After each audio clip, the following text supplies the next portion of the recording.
I think it's kind of sad that some of these people don't understand exactly the impact that they have on the kids.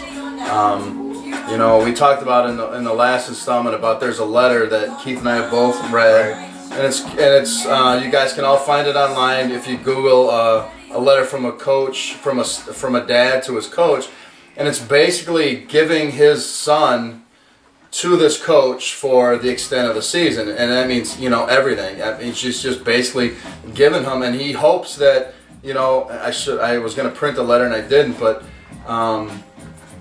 it's basically giving this coach reign of his son and trying to teach him.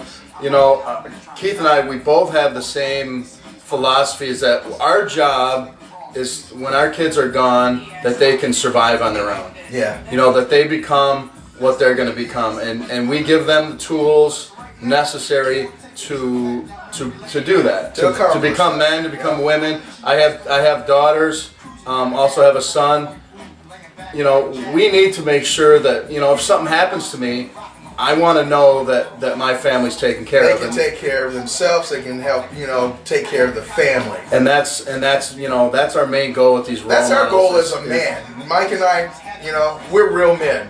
But we've done what we could when they were younger, and once high school takes over, and KJ and Mikey's slot, college is going to start next year. So we need to find that right opportunity for them at the college level to make sure that this coach is not going to be, a coach. He's going to be a father. He's going to be a mentor. He's going to be everything that our kids need to be to make them men, to make them ready for whatever happens next, because obviously in college they're gone. We're not going to have control of that. We're not there. So we need to trust that the coach or whoever takes over after that, after high school, is ready for that job. And the coach or the kid themselves, because of what we instilled in their life growing up, the basic values and principles that we put in place in front of them.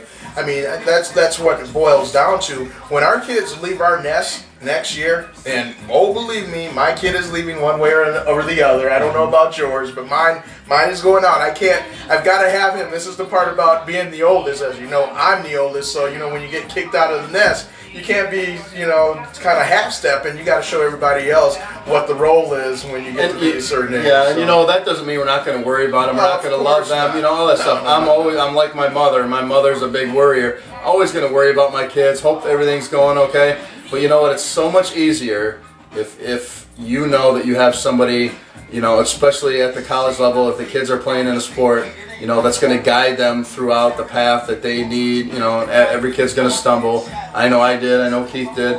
That's going to happen. But, we just want to make sure that we can trust these guys and, be a positive role model. Be a role model, that's going to guide our kids for the next 4 years. Yep.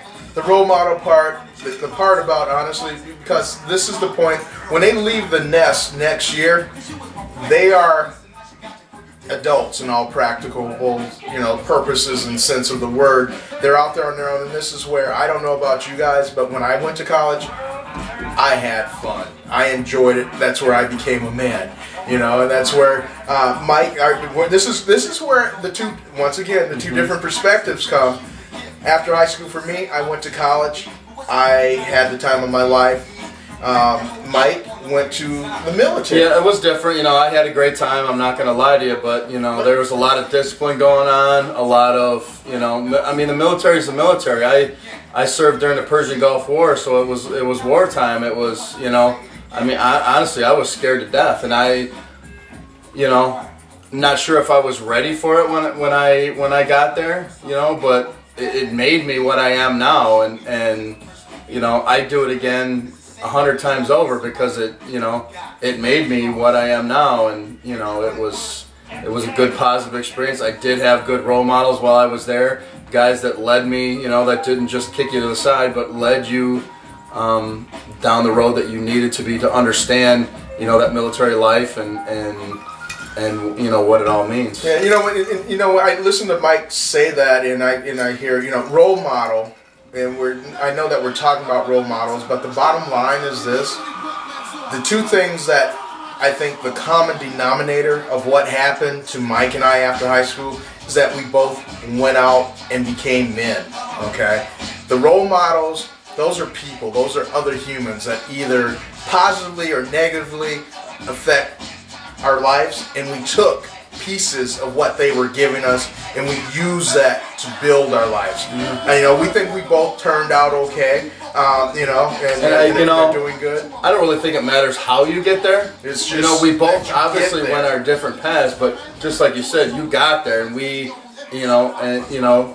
huge stumbles down the road, but everything that happened to me, everything that happened to Keith, got us to where we are now. And I was thinking today. Keith and I talked yesterday about, what our topic's going to be, and we talked about role models, and I kind of admire Charles Barkley. We love basketball. Our kids are playing basketball now. He came out and said, I'm not a role model. I don't want to be a role model.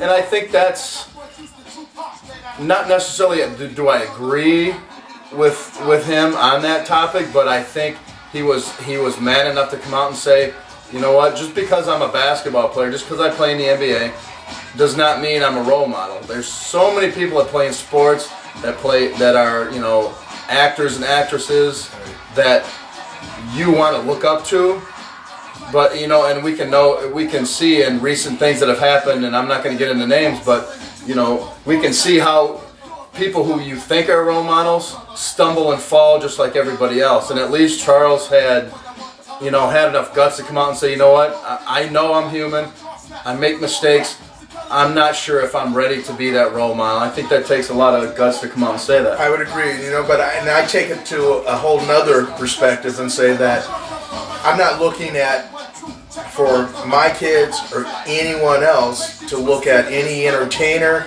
any athlete as a role model. What they should be looking at is forefront and center, and that's us as the parents. I don't care if you are a married couple or if you're an individual, a single parent, male or female. You are the role model, and some of the things that we need to really look at and check in our lives is those things of being a role model. I mean, when you just basically, what are we allowing? What are we trying to portray to our kids in order for us to be a role model as loving parents back to our kids, as spouses to our significant others, our wives, With us both having daughters, it's very important on how we treat our wives so that they know at a minimum they better get that from the boyfriends, the men, whoever it is that they are pursuing, and looking to marry. We don't have the luxury of a Charles Barkley to say, I'm not a role model. We as parents are role models whether we want to be it or not, and we better check ourselves, and we better look at everything we do. But I think Charles said it best. He said, I'm not a role model, but your parents are your role model. Your teachers are your role model. Your coaches are your role model. Your grandparents, your aunts and uncles, those people that touch you every day. It's not your role model. It's not some one of my favorite basketball players is Michael Jordan.